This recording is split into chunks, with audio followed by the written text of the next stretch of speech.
Ressourcerie. Alors Julie, juste peut-être se désinfecter les mains avec le petit savon, le petit gel, et puis on va parler de la ressourcerie. Est-ce qu'on parle de la ressourcerie nîmoise? Oui. Très bien, je connais la ressourcerie nîmoise. Ça fait déjà quelques années, quoi, 2 ans que vous existez, un peu plus? C'est ça, depuis 2000... Alors, on va prendre le micro.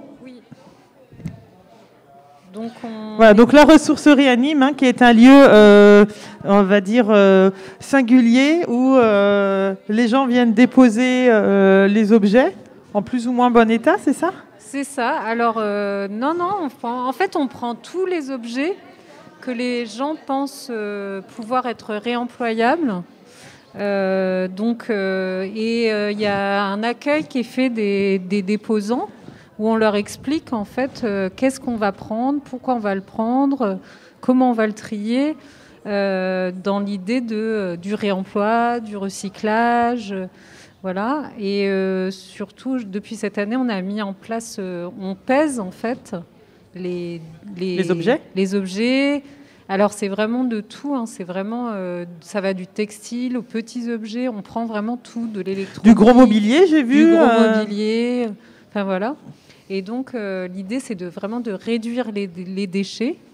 Éviter que tout ça aille à la décharge. C'est ça, à la déchetterie. Et donc, et de réemployer. Et donc, on réemploie par plusieurs filières. Ça, c'est très important parce que je pense que les personnes n'en ont pas conscience. Souvent, ils nous associent à un dépôt-vente ou quelque chose comme ça, mais c'est pas du tout l'objet. C'est pas la démarche. De l'association. L'association, c'est la préservation de l'environnement naturel et la sensibilisation à l'écologie. Donc vraiment, c'est assez large. Et donc l'idée, c'est de réemployer. Et ce que je disais, c'est qu'on pèse les tonnages en fait qui sont arrivés. Et à la boutique, en fait, tout ce qui nous paraît réemployable, réutilisable, en bon état, on le vend à prix solidaire dans la boutique. Ouais, c'est vraiment des prix de quelques euros. Oui. L'idée, c'est vraiment que ça soit accessible pour tous. Et en même temps, après, tout ce qui ne va pas aller en boutique va être recyclé dans des filières de recyclage. Donc c'est vous qui rapportez ces objets que vous ne mettez pas à la boutique dans les bonnes filières. Voilà, parce que ça, c'est tout un travail de savoir trier. C'est tout un travail de tri. Donc, en fait, on fonctionne... on a une zone de dépôt, comme tu as pu le voir, donc, et où on accueille les déposants, etc. Ensuite, on a une zone de tri, où on a aujourd'hui 50 bénévoles actifs qui travaillent. Donc C'était ça ma question. Vous travaillez avec des bénévoles, la ressourcerie? Oui. Il n'y a pas d'employés? Si, alors aujourd'hui, on a 4 salariés. Voilà, et qui sont, eux, qui font toute cette sensibilisation, toute cette démarche, qui accompagnent et qui sont aussi, eux, au cœur de la boutique. Enfin, voilà. Mais l'association ne pourrait pas vivre sans ces bénévoles très actifs et qui sont... moi-même, je suis bénévole, par exemple. Et qui sont vraiment au cœur aussi du projet et qui sont vraiment dans cette idée de démarche de sensibilisation à l'environnement et qui contribuent vraiment à ça, quoi. Enfin, voilà. Comment est né ce projet, la ressourcerie? On comprend derrière le mot ressourcerie, d'ailleurs, que c'est pas qu'un dépôt-vente. On voit qu'il y a quand même une notion solidaire, on va dire. Mais le point de départ de cette ressourcerie à Nîmes, c'est quoi? Le point de départ, c'était de vouloir proposer un projet alternatif de transition écologique, on pourrait dire. C'est-à-dire, au-delà de la boutique, qui est aussi un projet qui crée une activité économique et qui fait vivre d'ailleurs d'une façon quasi autonome la ressourcerie, nous avons aussi énormément de projets en fait autour. Donc au-delà d'être une boutique, c'est un lieu aussi alternatif qui favorise en fait le développement de projets autour de la question de la transition écologique et de la sensibilisation, et tout en créant une activité économique. Ouais. Alors à la ressourcerie, on vous trouve, c'est route d'Arles sur Nîmes. Ça. On est 18 rue des Platanettes sur la route d'Arles. Est-ce que vous n'êtes pas trop à l'étroit? Est-ce que vous y êtes bien, cette ressourcerie? Alors, cette année, depuis 2020, on a agrandi en fait la boutique et on a agrandi nos locaux. Aujourd'hui, on a à peu près 500 mètres carrés, dont la moitié qui est vraiment en zone de tri. Parce qu'il nous faut énormément de place, parce qu'on reçoit énormément de... Vous avez un succès fabuleux en matière de dons. Les gens qui viennent déposer chez vous, finalement, les Nîmois ont vite pris l'initiative. Ils ont compris, en tout cas. C'est ça. Parce qu'en fait, on leur explique aussi qu'on revalorise les objets. Et je pense que... il y a vraiment toute une idée que les personnes, en fait, elles portent de l'importance aussi aux choses. Et ça veut dire qu'un objet aussi, il a une valeur, il a un coût aussi écologique aussi. Et donc, je pense que les personnes, effectivement, qui viennent, les déposants, sont sensibles à notre démarche, en fait. C'est vraiment... oui, voilà, c'est plus que déposer et puis ne pas se soucier. C'est pas juste dépôt-vente. Voilà. Ouais, c'est aussi de dire, voilà, mon objet va avoir une seconde vie et donc il va être, on va en prendre soin, en fait.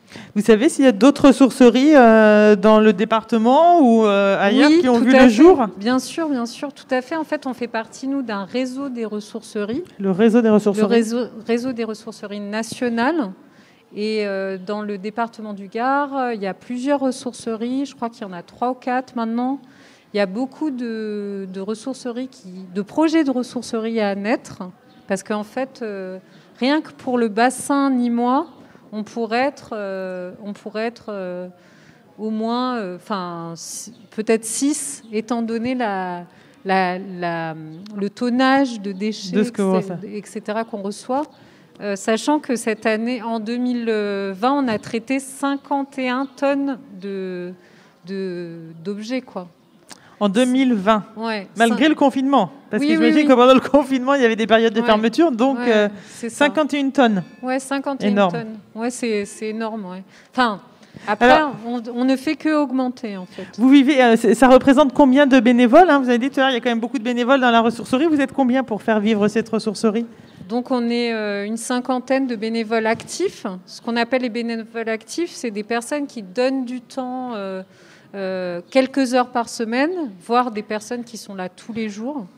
Et je ne sais pas si ça peut vous donner une ordre d'idée, mais ça représente à peu près 6 emplois. C'est comme si on avait 6 personnes en plus sur l'année. Donc c'est assez Il y a un investissement personnel des bénévoles. Un investissement personnel. Après, comme on a créé un modèle économique aussi, et du coup on pourra peut-être créer plus d'emplois. Enfin voilà, c'est aussi une idée de créer une activité économique qui soit une plus-value pour le territoire. Enfin voilà. Merci en tout cas de nous avoir présenté la ressourcerie. Alors peut-être ça se trouve à Nîmes. Oui. 18, c'est ça. On va peut-être rappeler l'adresse et les jours d'ouverture. Alors c'est 18 rue des Platanettes, route d'Arles à Nîmes. Nous sommes ouverts du mercredi 10h jusqu'au samedi, en fait 10h, 18h. Pour les dons comme pour les achats. Voilà, c'est ça. Dépôt et boutique. Voilà, on vient déposer les affaires, les vêtements, les lampes, les livres, les cadres, les meubles dont on ne veut plus. Et on peut aussi en acheter d'autres par la même occasion. Et est-ce que je peux juste dire des projets qu'on est en train de développer ? Ah, bien sûr.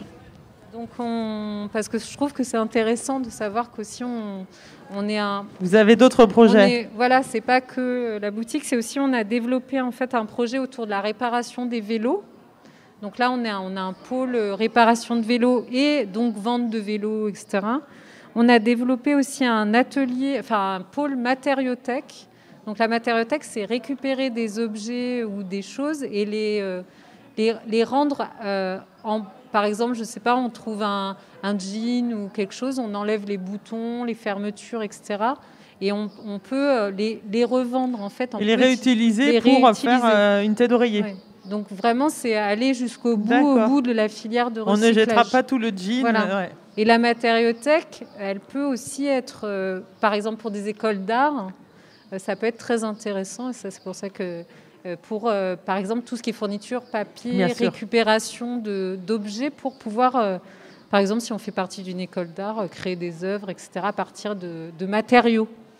et aussi une bricothèque qui est en... Alors, qu'est-ce que c'est que la bricothèque? La bricothèque, en fait, l'idée, c'est comme une bibliothèque. Et on vient emprunter des outils et on vient réparer ces objets sur place, sachant que pour l'instant, ça serait sur place et après, ça pourrait être au niveau de prêt, etc. On pourrait emprunter une perceuse et la ramener. Ça, c'est un projet. Voilà, c'est un projet qu'on est en train de développer. C'est vraiment dans l'idée aussi, pareil, de mutualiser les choses, de moins consommer d'objets, etc., etc. Et on voulait dire qu'on avait été primé 2 fois, justement, dans le cadre de ces projets, par l'agglomération. L'agglomération Nîmes Métropole. Dans un projet qui s'appelle le projet DD. Voilà. Eh bien, bravo la ressourcerie. En à peine quelques années d'existence, c'est ça, hein? Rappelez-nous, ça a été ouvert. C'est ça, on existe depuis 2 ans et demi. Ouais. Très bien, 2019 en gros, 2018-2019. C'est ça. Merci beaucoup. Merci à vous, merci de ce festival très intéressant.